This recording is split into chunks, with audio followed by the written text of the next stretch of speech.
Voilà, que Dieu soit béni, que Dieu soit glorifié. Nous sommes contents de nous retrouver les uns les autres et surtout de nous retrouver autour de la parole de Dieu.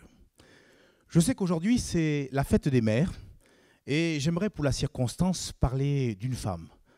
Alors, ce n'est pas le nombre qui manque dans la Bible, tant dans l'Ancien Testament que dans le Nouveau, mais j'ai à cœur de parler d'une femme dont les qualités exceptionnelles seront nous interpeller les uns les autres, seront nous enseigner ce matin les uns les autres. Et cette femme, c'est la femme vertueuse dont le portrait est détaillé dans le chapitre 31 du livre des Proverbes. Alors pour ce faire, je vous encourage à prendre lecture avec moi dans Proverbes chapitre 31 du verset 10 au verset 31. Nous lisons ensemble Proverbes chapitre 31, versets 10 à 31. Qui peut trouver une femme vertueuse? Elle a bien plus de valeur que les perles. Le cœur de son mari a confiance en elle et les produits ne lui feront pas défaut. Elle lui fait du bien et non du mal tous les jours de sa vie. Elle se procure de la laine et du lin et travaille d'une main joyeuse. Elle est comme un navire marchand, elle amène son pain de loin. Elle se lève lorsqu'il est encore nuit, et elle donne la nourriture à sa maison et la tâche à ses servantes. Elle pense à un champ et elle l'acquiert. Du fruit de son travail, elle plante une vigne, elle ceint de force ses reins et elle affermit ses bras. Elle sent que ce qu'elle gagne est bon, sa lampe ne s'éteint point pendant la nuit, elle met la main à la quenouille et ses doigts tiennent le fuseau. Elle tend la main au malheureux, elle tend la main à l'indigent. Elle ne craint pas la neige pour sa maison, car toute sa maison est vêtue de cramoisis. Elle se fait des couvertures, elle a des vêtements de fin lin et de pourpre. Son mari est considéré aux portes lorsqu'il siège avec les anciens du pays. Elle fait des chemises et les vend, et elle livre des ceintures aux marchands. Elle est revêtue de force et de gloire, et elle se rit de l'avenir. Elle ouvre la bouche avec sagesse et des instructions aimables sont sur sa langue. Verset 27. Elle veille sur ce qui se passe dans sa maison et elle ne mange pas le pain de paresse. Ses fils se lèvent et la disent heureuse. Son mari se lève et lui donne des louanges. Plusieurs filles ont une conduite vertueuse, mais toi, tu les surpasses toutes. La grâce est trompeuse et la beauté est vaine. La femme qui craint l'Éternel est celle qui sera louée. Récompensez-la du fruit de son travail et qu'aux portes ses œuvres la louent. C'est donc un certain roi, le roi, pour être plus exact, le roi Lémuel, qui a pris le temps de décrire, j'ai envie de dire, toutes les qualités remarquables de la femme vertueuse. En effet, Lémuel a dit que cette femme, elle était, et je voudrais juste résumer pour vous, active et vaillante. C'était aussi une femme qui était entreprenante et prévoyante, vigilante et soigneuse, sage et intelligente, pleine de bonté et de miséricorde à l'égard des personnes étrangères. Et on le voit également, je résume bien sûr pour vous, attentionnée et bienveillante à l'égard des membres de sa famille. Certains exégètes et même commentateurs de la Bible pense que la femme vertueuse est ici un type même de l'Église de Jésus-Christ. Et je comprends bien effectivement que si le Seigneur a permis que nous ayons autant de détails sur les qualités de la femme vertueuse, c'est ni plus ni moins pour que justement l'Église de Jésus-Christ puisse pleinement s'en inspirer, pour que vous comme moi-même, nous puissions recevoir encore à nouveau des instructions, des enseignements pour notre propre vie chrétienne. Et c'est pourquoi j'aimerais vraiment, véritablement ce matin que le Saint-Esprit puisse pleinement nous instruire les uns les autres au travers de cette femme.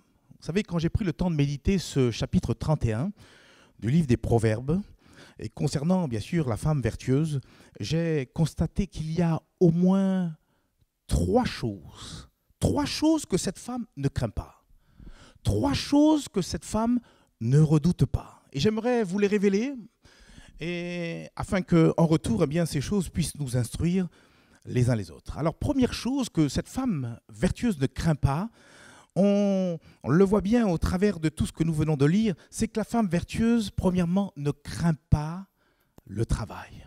Elle ne craint pas de travailler. Quand je lis et relis tout ce que cette femme accomplit comme travail, je me demande si même elle prend le temps de se reposer.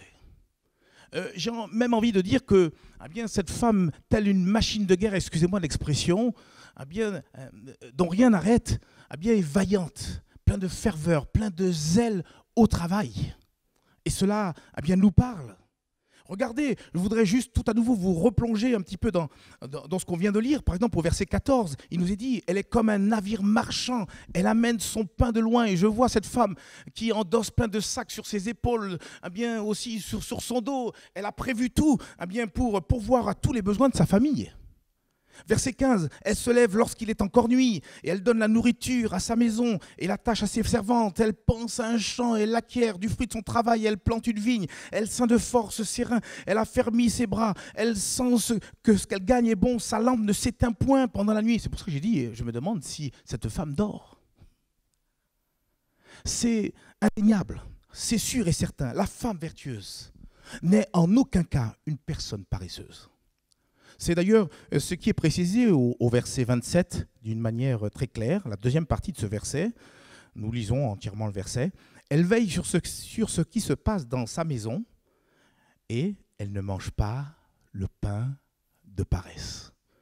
Et je trouve ça très beau. C'est une façon poétique de dire que cette femme, finalement, elle n'est pas paresseuse.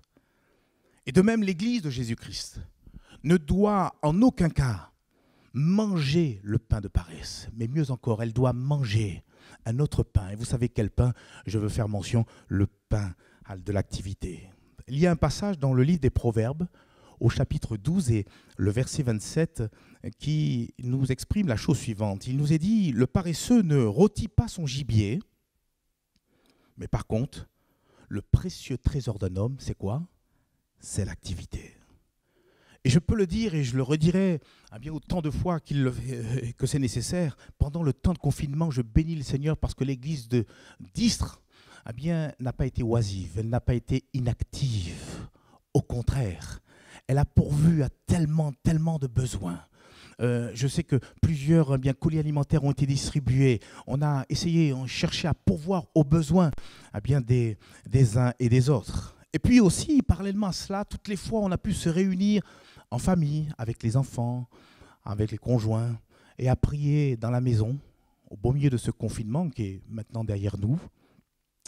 Nous avons pu ensemble chercher la face de Dieu, ouvrir la parole de Dieu, et surtout prier, intercéder. Et tout ça, c'est un travail pour Dieu. C'est tellement important, c'est tellement nécessaire. Toutes les fois, même que nous nous sommes réunis au travers des temps de prière qu'on a organisés, qu'on continue encore à organiser au travers des visioconférences, tout cela, Dieu le voit. Et quelque part, toutes les prières que nous avons formulées ont servi à pouvoir contribuer à l'avancement du royaume de Dieu. L'Église de Jésus-Christ est appelée à travailler avec zèle, à travailler pour le royaume de Dieu. Et Paul, d'ailleurs, a dit aux chrétiens de Rome cette exhortation, Romains chapitre 12, verset 11, on va le lire ensemble, je vous laisse le temps de le chercher. Romains 12, verset 11. « Ayez du zèle et non de la paresse. Soyez fervents d'esprit. Servez le Seigneur. » Et en matière de travail, justement, en parlant de la femme vertueuse, je note aussi que cette femme accomplit son travail avec joie. On le lit au verset 13, regardez avec moi. Elle se procure de la laine et du lin et travaille d'une main, comment? D'une main joyeuse. Elle travaille avec une main joyeuse parce qu'elle aime son travail. Elle le fait parce qu'elle sait que son travail va contribuer à son bien-être, mais aussi au bien-être de toute sa famille. Et d'ailleurs, elle l'exprime au verset 18, Proverbes chapitre 31, verset 18, il nous est dit, elle sent que ce qu'elle gagne est bon. Elle sent que ce qu'elle gagne est bon pour elle, mais bon également pour le reste de sa famille. Et sa lampe, par conséquent, ne s'éteint point pendant la nuit. Elle travaille d'une main joyeuse parce qu'elle le fait avec de bons sentiments.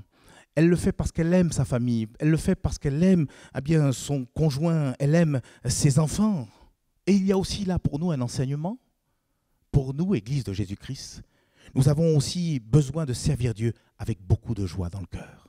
Nous avons besoin de le faire avec beaucoup de passion, avec beaucoup d'amour. D'ailleurs, n'est-il pas écrit dans Psaume 100, verset 2, la vérité suivante, très courte, mais qui en dit long. Servez l'Éternel avec joie, venez aller avec allégresse en sa présence. Et c'est vrai que pour nous chrétiens, nous servons le Seigneur avec joie parce que nous réalisons que c'est vraiment un honneur, une grâce, un privilège de pouvoir travailler pour Dieu. Nous servons Dieu avec joie parce que finalement nous l'aimons et parce que aussi en retour, il nous a aimés d'un amour éternel et il continue à nous aimer d'un amour éternel. C'est ça qui est important. Nous le savons tous, la Bible nous le rappelle à maintes reprises. Dieu nous a tellement aimés qu'il a envoyé son Fils Jésus sur la croix afin que nous puissions être sauvés, délivrés de nos péchés. Jésus lui-même a travaillé, excusez-moi l'expression, corps et âme, afin bien que nous soyons sauvés. Il a travaillé au prix de sa vie, lui le prince de la vie, il a livré sa vie sur cette croix. Et tout cela en retour ne peut que nous inciter à travailler non seulement avec joie, mais aussi avec beaucoup d'amour pour notre Seigneur Jésus-Christ. Une petite remarque que je pourrais faire, c'est que Dieu est très attentif à la manière dont nous travaillons. Vous savez, presque à la rigueur, ce qu'on peut produire va rester même secondaire. Parce que de toute façon, ce que nous pouvons produire au travers de notre travail, eh bien, c'est Dieu qui le fait fructifier. Mais par contre, le Seigneur va regarder de quelle manière nous travaillons pour lui. Il va regarder notre cœur, on le sait, la Bible nous dit, il regarde notre cœur, il regarde nos sentiments, il regarde également nos émotions, mais aussi nos motivations. Et je comprends mieux ce passage de l'apôtre Paul quand il dit dans 1 Corinthiens chapitre 15, le verset 58, il dit « Ainsi mes frères bien-aimés, soyez fermes, inébranlables, travaillant de mieux en mieux à l'œuvre du Seigneur, sachant que votre travail ne sera pas vain dans le Seigneur. » C'est vrai, bientôt, le Seigneur reviendra nous prendre et la Bible nous parle d'un tribunal, le tribunal de Christ, non pas pour être jugé, mais surtout pour recevoir les récompenses qui seront fonction de notre travail. C'est ça qui est important. Mais là où je voudrais vous interpeller au travers de ce verset 58, il nous est dit « travaillant de mieux en mieux à l'œuvre du Seigneur ». C'est quoi travailler de mieux en mieux à l'œuvre du Seigneur? Si ce n'est de pouvoir travailler à l'œuvre du Seigneur avec joie, avec zèle et surtout avec amour dans le cœur. Que Dieu nous aide à nous appliquer dans notre travail, car il nous voit, il nous regarde. Et la Bible nous dit qu'il y aura une récompense pour chacune de nos œuvres. Que Dieu soit béni, que Dieu soit glorifié. Voilà un premier point que je voulais partager avec vous. La femme vertueuse, donc, ne craint pas le travail. Il y a une deuxième chose dont la femme vertueuse ne craint pas. Et nous la trouvons au verset 21. Elle ne craint pas, Proverbe chapitre 31, verset 21, nous lisons, « Elle ne craint pas la neige pour sa maison, car toute sa maison est vêtue de quoi? Est vêtue de cramoisi. » La femme vertueuse ne craint pas le froid. Et je vais m'expliquer. La femme vertueuse ne se berce pas d'illusions. Elle sait que la vie est comme rythmée par différentes saisons. Et justement, dans le verset que nous avons lu, il n'est fait mention de la neige. Et la neige nous parle de quoi? Elle nous parle de la saison hivernale. Elle nous parle de la saison froide. Et je transpose de la même manière dans nos vies chrétiennes. Il peut se faire aussi que nous connaissions des saisons hivernales. Excusez-moi l'expression. Oui, des saisons froides. C'est-à-dire des moments difficiles, des moments d'épreuve, qui nous font même froid dans le dos. Des moments très difficiles que nous devons traverser. Mais nous savons que même dans ces moments, le Seigneur est avec nous. Même d'une manière générale, on pourrait même parler de l'hiver spirituel avec toute sa froideur qui, ni plus ni moins, c'est en train de s'installer et même de régner sur cette terre. Jésus a déjà averti ses disciples et leur a dit que lorsque l'iniquité se sera accrue, l'amour du plus grand nombre se refroidira. Et on le constate bien autour de nous. Il y a par-ci, par-là, l'iniquité, l'injustice, le mal qui n'a de cesse de s'accroître. Et parallèlement à cela, malheureusement, l'amour d'un grand nombre de chrétiens, parce qu'il est fait mention des chrétiens, constate que leur amour diminue de plus en plus. Leur amour se refroidit. Et il n'en est pas Et il ne faut pas qu'il en soit ainsi pour l'Église de Jésus-Christ. L'Église doit conserver en son sein le feu de son premier amour. Jésus désire que nous ne craignions pas non plus l'hiver spirituel qui s'installe, j'ai envie de dire, qui progresse donc dans ce monde. Jésus désire que nous ressemblions plutôt à la femme vertueuse, qui justement pour se prémunir de l'hiver a prévu pour elle, mais aussi pour tous les membres de sa maison, des vêtements cramoisis. Vous avez entendu ? Des vêtements cramoisis. Alors imaginez-vous cette femme qui, voyant l'hiver qui arrive, va chercher quelque part dans quelques placards des manteaux bien chauds avec doublure, et tout cela pour en revêtir tous les membres de sa famille. Mais là où je voudrais attirer votre attention, c'est au sujet de la couleur de ces mêmes vêtements dont je fais mention. En effet, il est fait mention de vêtements cramoisis. Et le cramoisi, vous savez que c'est un colorant de couleur rouge foncé, qui d'ailleurs, à l'époque, avait été utilisé par les Hébreux dans le désert. Vous savez, lorsqu'il fallait construire le tabernacle, et pour décorer toutes les portes conçues avec un voile, il était fait mention du fil cramoisi. Alors, il y avait un voile pour la porte qui donnait accès au parvis, et ce voile était conçu en fil cramoisi, mais il y avait aussi un voile pour l'entrée du lieu saint et même du lieu très saint. Et tous ces voiles étaient également conçus avec du fil cramoisi. C'est intéressant. Il y avait finalement du fil cramoisi partout. Même sur les vêtements du souverain sacrificateur, il y avait du fil cramoisi. C'est aussi par un cordon de fil cramoisi que Rahab et même toute sa famille furent épargnés de la destruction de Jéricho. Et que dire également concernant les lépreux, parce qu'il faut savoir qu'à l'époque, lorsqu'un lépreux était guéri de sa lèpre, il fallait qu'il puisse se soumettre à un certain rituel, un rituel de purification, et ce rituel de purification réclamait quelque part l'emploi du cramoisi. Tout cela, tous ces exemples sont là pour nous interpeller concernant cette couleur rouge sombre.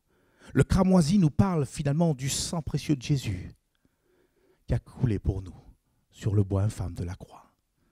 Le cramoisi nous parle de l'œuvre rédemptrice que Jésus accomplit sur la croix afin de nous délivrer. Et quelque part, le vêtement couleur cramoisi dont la femme vertueuse revêtait tous les membres de sa famille est pour nous, écoutez bien, une belle image du vêtement du salut dont Dieu revêt ceux et celles qui se repentent de leurs péchés, mais aussi ceux et celles qui se confient en lui. Vous savez, lorsque le Seigneur Jésus vous revêt de ce manteau du salut, vous êtes dans la joie, vous êtes sauvés et vous avez une merveilleuse espérance. Et vous pouvez vous exprimer comme l'a fait le prophète Ésaïe. On peut le lire, Ésaïe chapitre 61 et le verset 10, regardez ce qu'il est écrit. Il dit « Je me réjouirai en l'Éternel. Mon âme sera ravie d'allégresse en mon Dieu, car il m'a revêtu des vêtements du salut. Il m'a couvert du manteau de la délivrance, comme le fiancé s'orne d'un diadème, comme la fiancée se pare de ses joyaux. » Alors je te pose la question, je me permets même de te tutoyer. As-tu laissé Dieu te revêtir de ce manteau du salut? Il n'y a que toi qui peux répondre à cette question. Et pour nous chrétiens, n'ayons de cesse de pouvoir intercéder et prier pour tous ceux, même dans notre famille, qui peut-être seraient loin de Dieu et qui ont besoin de la grâce de Dieu et qui ont besoin d'être touchés par Dieu et qui ont besoin d'être sauvés par Dieu, afin que Dieu en retour également puisse les revêtir du vêtement de la grâce, du vêtement de sa bonté, finalement du vêtement cramoisi. Que Dieu soit béni. Voilà donc un deuxième point. La femme vertueuse, elle ne craint pas le froid parce qu'elle a pourvu à ses vêtements bien épais, ses vêtements cramoisis, pour se prémunir du froid. Je voudrais terminer en relevant une dernière chose, que la femme vertueuse ne craint pas. La femme vertueuse ne craint pas l'avenir. Et on le découvre, en tout cas c'est sous-entendu au travers du verset 25. Proverbe chapitre 31 et le verset 25. On lit ensemble, Proverbe 31, verset 25. Parlant de la femme vertueuse, il nous est dit, elle est revêtue de force et de gloire, et elle se rit de l'avenir. D'autres versions vont exprimer cette deuxième partie de ce verset 25 de la manière suivante. Elle sourit en pensant à l'avenir. Elle pense à l'avenir en riant. Mais on est forcé de constater qu'aujourd'hui, les gens de ce monde ne rient pas du tout de l'avenir. Bien au contraire, les gens de ce monde sont de plus en plus pessimistes. J'ai envie de dire angoissés quant à l'avenir. L'avenir est comme incertain pour eux. Et je vais même plus loin, ils s'inquiètent pour leur devenir et celui de leurs propres enfants. Mais tout comme la femme vertueuse, pour nous chrétiens, c'est tout à fait différent. Nous accueillons l'avenir avec sérénité. Mieux encore, et j'ose le dire, nous rions, tout comme la femme vertueuse, nous rions de l'avenir. Pourquoi je dis cela ?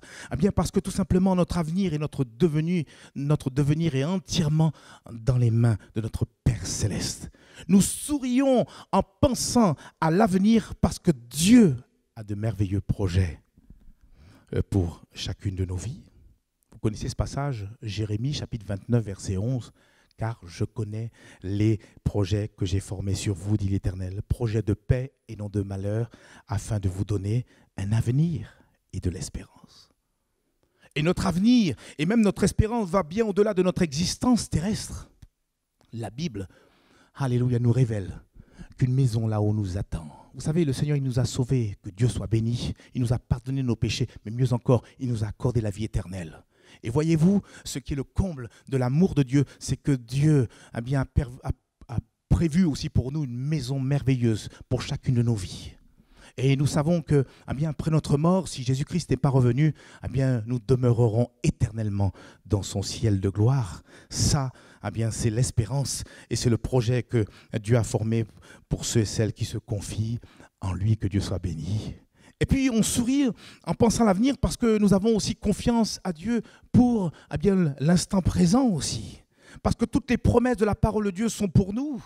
Et je vous en cite juste deux, parmi tant d'autres. Ésaïe chapitre 46, versets 3 et 4 par exemple. Ésaïe chapitre 46, versets 3 et 4. Écoutez-moi, maison de Jacob, et vous tous, restes de la maison d'Israël. Vous que j'ai pris à ma charge dès votre origine, que j'ai porté dès votre naissance. Voilà ce que Dieu dit. Et voilà aussi ce qu'il promet à ses enfants. Jusqu'à votre vieillesse, je serai le même. Jusqu'à votre vieillesse, je vous soutiendrai.